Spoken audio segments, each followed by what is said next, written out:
नमस्कार। स्वागत है आपका प्रज्ञा जी के उल्टा चश्मा पर। मैं हूं अशोक वानखड़े। आज खबर कुछ ठीक नहीं। कुछ खबरें ऐसी होती है जिसका विश्लेषण करते समय भी एक उत्साह सा नहीं रहता और एक निराशा की झालर रहती है। एक दुख की घटना है। भारत में पहली बार ओलंपिक कुश्ती में ओलंपिक लेने की जो महिला कुश्ती खिलाड़ी पहली बार कोई फाइनल में पहुंची और हमारी भारत की अपनी बेटी विनेश फोगाट। जब कल उसने क्यूबा के गुजमा लोपेज को पटकने दी और फाइनल में पहुंच गई तो सिल्वर मेडल तो पक्का ही था यदि फाइनल हार भी जाते, लेकिन गोल्ड मेडल की आशा थी। अमेरिका अन खिलाड़ी के खिलाफ उसको फाइनल खेलना था। कल पूरा देश जश्न मना रहा था। ऐसे में आज सुबह 7:15 और 7:30 पर जब उनका वजन किया गया तो 100 ग्राम वजन ज्यादा पाया गया और वो डिस्क्वालीफाई हुई। मतलब ओलंपिक के कुश्ती खिलाड़ियों के लिस्ट में सबसे अंतिम में पहुंची, सिल्वर मेडल भी गया और उसे वापस आना था। ये क्या कारण है कि 100 ग्राम वजन बढ़ता है? इसके पहले मेरी कॉम का भी ऐसे ही हुआ था, 2 किलो वजन बढ़ा था, लेकिन 4 घंटे में उन्होंने 2 किलो वजन कम करके 4 किलो वजन कम करके 2 किलो वजन कम करके 4 घंटे में उन्होंने फिर अपनी मैच खेली। ओलंपियंस कुछ ओलंपियन से बात हुई, उनका ये कहना है कि जब आपका वहाँ दो मशीनें होती है। पहले एक ट्रायल वजन किया जाता है और उस वजन में यदि थोड़ा कम आपका ज्यादा निकलता है तो फिर आपको आधे घंटे का टाइम दिया जाता है कि आप उतना वजन कम करके फिर आ सकते हैं और वजन ले सकते हैं। लेकिन एक ही झटके में तुरंत वजन कम करके आपको एक 10 मिनट के अंदर दूसरा वजन करके आपको डिस्कालीफाई करना, ये एक षड्यंत्र की तहत हुआ थी। क्या विनेश फोगाट को मेडल मिलना, उसका लगातार ओलंपिक में जीतना इन देशों में कुछ लोगों के लिए तकलीफ वाला मामला हो गया था। ये वही विनेश फोगाट है जिन्होंने ब्रजभूषण शरण सिंह के खिलाफ, जो तब कुश्ती फेडरेशन के अध्यक्ष थे, शारीरिक शोषण के आरोप लगे और उस आरोप लगाने वाली खिलाड़ी विनेश फोगाट, वो ऐसा नहीं थी कि वो खेल रही थी, वो कई मेडल्स देश के लिए लेके आई थी अंतर्राष्ट्रीय स्तर पे। देश ने उनका स्वागत किया, प्रधानमंत्री ने उनका स्वागत किया, खूब भूरी भूरी प्रशंसा की। लेकिन जब उसने एक ऐसा गंदा चैप्टर खोला तो बीजेपी और सत्ता पक्ष को साफ सूंघ गया, क्योंकि ब्रजभूषण शरण सिंह ये भाजपा के सांसद थे।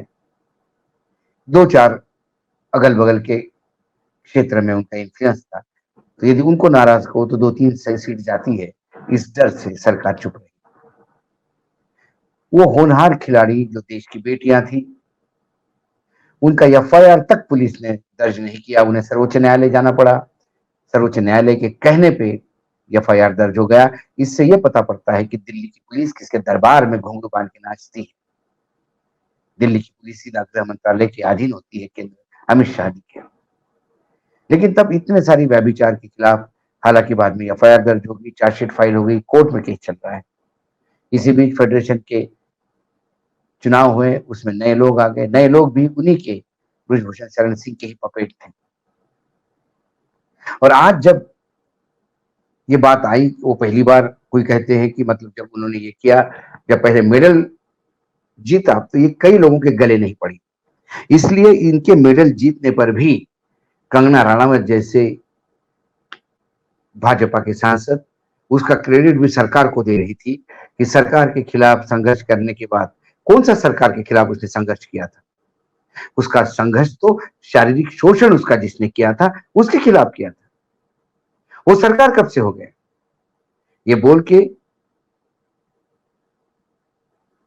कंगना ने बहुत सारी चीजें क्लियर कर दी। आगे कंगना रनावत बोलती है कि सरकार ने इसके बावजूद भी उस पर खर्चा किया, उसको अच्छा खिलाड़ी दिए, उसको अच्छा कोच दिया। कोच तो हर साल मिलते हैं मैडम। इस देश का बहुत सारा बजट कोच पे और फिजियोथेरेपिस्ट पे और डाइटिशियंस पे खर्च होता है। मेडल क्यों नहीं आते? मेडल ये इंडिविजुअली आते हैं। लेकिन कंगना जी को क्या लेना देना खेल का? कम से कम कंगना को तो शारीरिक शोषण के दुख मायने मायने होते हैं, क्योंकि उनका और ऋतिक रोशन का जो मामला चला, जो व्हाट्सएप और चार्ट सामने आई, वो तो बहुत ही घिनौनी थी।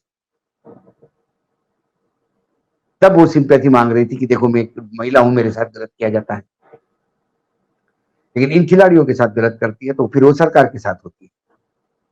क्योंकि आजकल किसी के साथ व्यभिचार हो तो व्यभिचार करने वाला कौन है इस पे डिपेंड करता है वो व्यभिचार है या नहीं। वो सत्ता पक्ष के साथ है तो फिर वो सदाचार है, और वो सत्ता पक्ष के साथ नहीं तो दुराचार है। तो ये जब बार बार ये कहा जाता है कि जो इतनी साल ओलंपिक बड़े बड़े इंटरनेशनल इवेंट में गई है, उसे ये पता था कि वजन बढ़ सकता है। उसने पानी तक नहीं पिया था, उसका डिहाइड्रेशन हो गया और आज सुबह वो एडमिट भी हुई हॉस्पिटल। लेकिन जब हम षड्यंत्र कहते हैं तो कई लोगों का कहना है कि आप बहुत जरूरत से ज्यादा देखते हैं, क्योंकि उसका मेडल जीतने के बाद कई जगह असहजता दिखी, खासकर उन तमाम लोगों में जो ब्रजभूषण शरण सिंह के साथ लेकर इन खिलाड़ियों को ही गलत कह रहे थे, राजनीति का शिकार कह रहे थे। लेकिन उसने सेमीफाइनल जीत के सबके मुंह पे तमाचा मारा था। वो तमाचा से सब तिल मिला गए थे। और जब हम ये कहते हैं कि क्या ये षड्यंत्र है, तो उसके पीछे एक कारण है। मैं आपको विनेश फोगट का 19 अप्रैल का ट्वीट, 19 अप्रैल के पहले का ट्वीट पढ़ के सुनाता हूं। 19 अप्रैल को एशियन ओलंपिक क्वालिफाइंग टूर्नामेंट शुरू होने जा रहा है। मेरे द्वारा लगातार 1 महीने से भारत सरकार यानी sports authority of India, TOPS, सभी से मेरे कोच और फिजियो की एक्रेडिटेशन यानी मान्यता के लिए रिक्वेस्ट की जा रही है। मान्यता के बगैर मेरे कोच और फिजियो का मेरे साथ कंपटीशन एरिया में जाना संभव नहीं है। लेकिन बार बार रिक्वेस्ट करने पर भी कहीं से भी कोई ठोस जवाब नहीं मिल रहा है। कोई भी मदद करने को तैयार नहीं है। क्या हमेशा ऐसे ही खिलाड़ियों के भविष्य के साथ खेला जाता है और जाता रहेगा? ब्रजभूषण और उसके द्वारा बैठाया गया डमी संजय सिंह हर तरीके से प्रयास कर रहा है कि कैसे मुझे ओलंपिक में खेलने से रोका जा सके। जो टीम के साथ कोच लगाए गए हैं वे सभी ब्रजभूषण और उसके टीम के चहेते हैं, तो इस बात से भी इनकार नहीं किया जा सकता कि मेरे मैच के दौरान मुझे मेरे पानी में कुछ मिला के ना पिला दे। अगर मैं ऐसा कहूं कि मुझे डोप में फंसाने की साजिश हो सकती है तो गलत नहीं होगा। हमें मानसिक रूप से प्रताड़ित करने की कोई कसर नहीं छोड़ी जा रही है। इतने महत्वपूर्ण कंपटीशन से पहले ऐसे हमारे साथ मानसिक टॉर्चर कहां तक जायज है? क्या अब देश के लिए खेलने जाने से पहले भी हमारे साथ राजनीति ही होगी क्योंकि हमने सेक्सुअल हैरेसमेंट के खिलाफ आवाज उठाई? क्या हमारे देश में गलत के खिलाफ आवाज उठाने की सजा है? उम्मीद करती हूं कि देश के लिए खेलने जाने से पहले तो न्याय मिलेगा। जय हिंद। ये उसने 19 अप्रैल के पहले ट्वीट करके ये आशंका जताई थी, जो अल्टीमेटली उसके साथ हुआ। यदि हम ये कहें तो ये क्या गलत होगा? ये उसका ट्वीट है, किया हुआ। और आज निर्लज्जता से हमारे मंत्री पार्लियामेंट में, लोकसभा सदन में ये वक्तव्य देते हैं कि मनसुख मांडविया जी कि जो जो उनको चाहिए था सरकार ने मुहैया करवाया। 70,45,775 रुपए उन पे हमने खर्चा किए। जो जो उन्होंने मांगा था हमने दिया। यदि जो जो मांगने पे आप देते तो शायद ये ट्वीट वो नहीं करती। मैं आज विनेश फोगट को मैं आज विश्व की सबसे बड़ी खिलाड़ी मानता हूं। मैं इसलिए कह रहा हूं कि मैं भी एक इंसान, हमारा किसी के साथ एक क्षणिक झगड़ा भी हो जाता है तो हम मेंटली डिस्टर्ब हो जाते हैं। 1-1.5 घंटे के लिए आदमी शांत बैठता है, कुछ काम नहीं करता। ये 8 महीने अपने खिलाफ हुए। एक तो किसी लड़की का शारीरिक शोषण होना, उस पे किसी ने जबरदस्ती अत्याचार करना, इससे वो टूट जाती है। उसके बाद वो न्याय मांगने के लिए जाती है कि न्याय के बजाय उसको पुलिस के डंडे मिलते हैं, फिर टूट जाती है। और ऐसी मानसिकता में यदि वो फिर खेलने के लिए तैयार हो गई तो उससे ज्यादा वीरांगना मैं नहीं देखता। उसके बाद जब वो ओलंपिक क्वालिफाइंग टूर्नामेंट के लिए तैयार हो रही है तो उसके साथ क्या प्रताड़ना फिर की जा रही है, ये उसने ट्वीट में किया। और अल्टीमेटली इन सब कुनबे के साथ अविश्वास की इस दुनिया में उसे पता है कि कब मेरे साथ क्या घटने वाला है।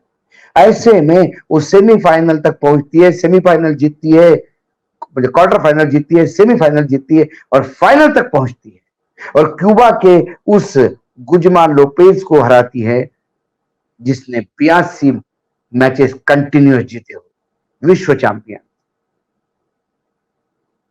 क्या मानसिक संतुलन रखा होगा उसने। उसके बाद वो विश्व के सबसे बड़ी कुश्ती के खिलाड़ी से तो जीत ली, शायद अब कोई बचा नहीं था। हो सकता था कि अमेरिका के उस पहलवान को भी वो कल पटक भी देती, यानी आज रात को 10 बजे जो मैच था उसका। लेकिन वो अपने षड्यंत्रकारी लोगों से नहीं जीत पाई और आखिर 100 ग्राम वजन। आश्चर्य की बात है कि जब उन्होंने ये 100 ग्राम का मामला आया, जब सब दूर ये हंगामा हो गया देश में, पूरा देश उनके साथ खड़ा हो गया, फिर प्रधानमंत्री की नींद खुली और प्रधानमंत्री ने फिर ट्वीट करके कहा, विनेश तुम चैंपियन हो, तुम भारत का अभिमान हो और हर भारतीय के लिए प्रेरणा हो। भारत को बहुत बड़ा धक्का बैठा है और ये दुख जो मुझे हुआ मैं शब्दों में व्यक्त नहीं कर सकता हूं। फेडरेशन के निर्णय से सभी देशवासी भयानक निराश है। मुझे पता है कि तुम एक योद्धा हो और आह्वान स्वीकारना तुम्हारी आदत है। तो फिर से दमदारी से एक बार फिर से वापस आएगी, पूरा देश आपके साथ है। प्रधानमंत्री का ये ट्वीट मुझे लगता है कि उनकी मजाक उड़ा रहा है, क्योंकि सेमीफाइनल जीतने के बाद प्रधानमंत्री की तरफ से कोई ट्वीट नहीं आया था बधाई का, ना शुभकामनाओं का जो फाइनल में खेलने वाली थी। लेकिन आप जब देश में बवाल हुआ कि विनेश के साथ देश के कुछ षड्यंत्रकारियों ने अपने निजी स्वार्थ के चलते, अपने निजी जिद और ईर्ष्या के चलते देश की अस्मिता पे हाथ डाला है, नाजुकता को देखते हुए प्रधानमंत्री का ये ट्वीट आया। पूरा देश आज विनेश के साथ खड़ा है, लेकिन हमारे देश में खेल फेडरेशनों में से चलने वाली ये घिनौनी राजनीति कब खत्म होगी। अब समय आया है कि ये सभी खेल फेडरेशन भंग कर इस पे सरकार अधिकारी बिठाए और या किसी बड़े खिलाड़ी का बिठाए, ताकि कुछ खिलाड़ियों के बारे में भी सोचा जाए। आज जब मनसुख मांडविया हिसाब बताते हैं, वो ऐसा बता रहे थे जैसा वो अपने घर से पैसे लाके दिए, वो पैसे भी टैक्स पेयर से, और एक खिलाड़ियों पे तो उतना ही पैसा खर्चा नहीं होता जितना प्रधानमंत्री की एक रैली पे होता है, वैसा न बताया। आज विनेश के साथ यकीनन लगता है कि षड्यंत्र हुआ। उसका जो डर था वो कहीं ना कहीं साबित होता दिखाई दिया। पूरा देश, खासकर प्रज्ञा जी के उल्टे चश्मा के तमाम दर्शक, हमारा स्टाफ, हम आज विनेश के साथ खड़े हैं। वो आज भी हमारी रोल मॉडल है। वो इसलिए नहीं कि प्रधानमंत्री चाहते या प्रधानमंत्री ने ट्वीट किया। जब प्रधानमंत्री उसके साथ हुए व्यभिचार के साथ भी साथ नहीं थे, तब भी देश साथ था और आज भी देश साथ है। आज इतना ही, फिर आता हूं किसी विषय के साथ। तब तक के लिए नमस्कार। देखते रहिएगा प्रज्ञा जी का उल्टा चश्मा।